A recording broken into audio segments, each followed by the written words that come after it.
Aloha from the Rotary Club of Honolulu. I'm Michael Marsh, and this is Mr. Spikers.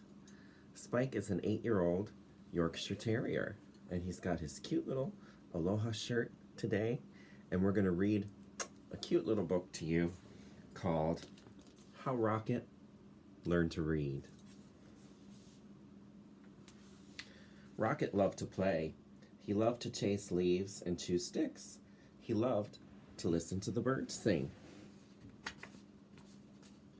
Every fall morning, after chasing leaves, Rocket would lie down in his favorite spot under his favorite tree.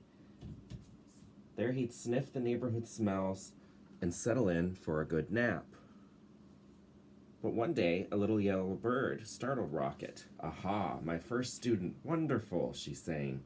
Rocket was confused. "Student? I'm not a..."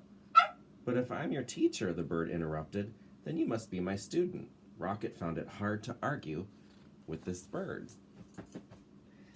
"I'm so glad you saw my sign," the bird chirped. "Oh yes, I can see it," Rocket said, "but I don't know how to read." "Can't read? Fantastic!" She waved a wing. "Welcome to my classroom." "But I just came here to nap," Rocket said. No, there will be no napping in class," declared the bird. "Except, of course, during nap time."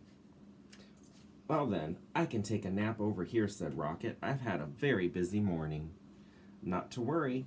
I'll be around every day," chirped the bird, "until the weather turns."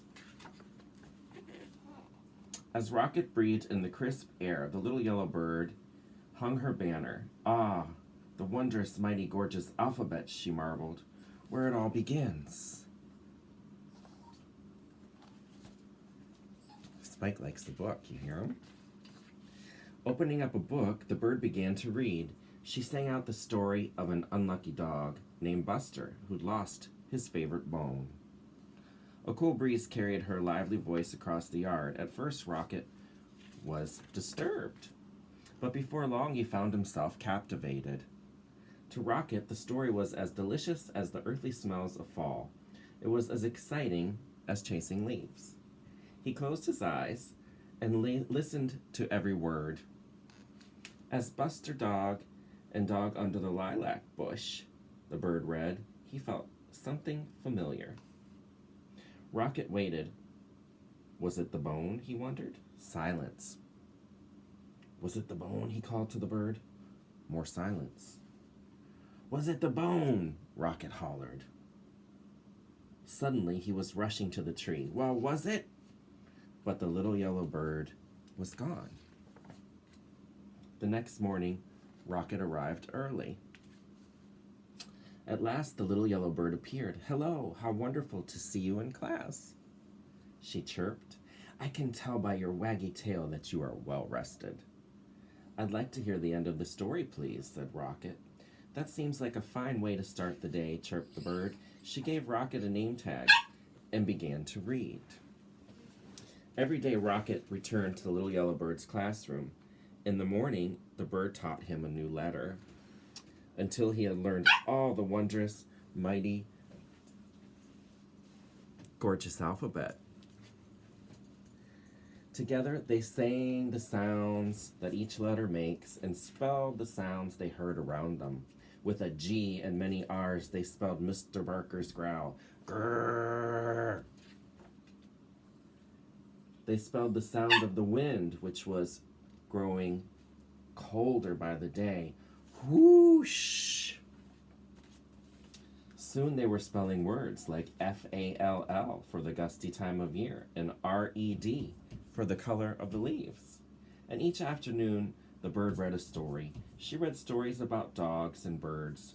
She read about leaves changing colors and about birds flying south for the winter.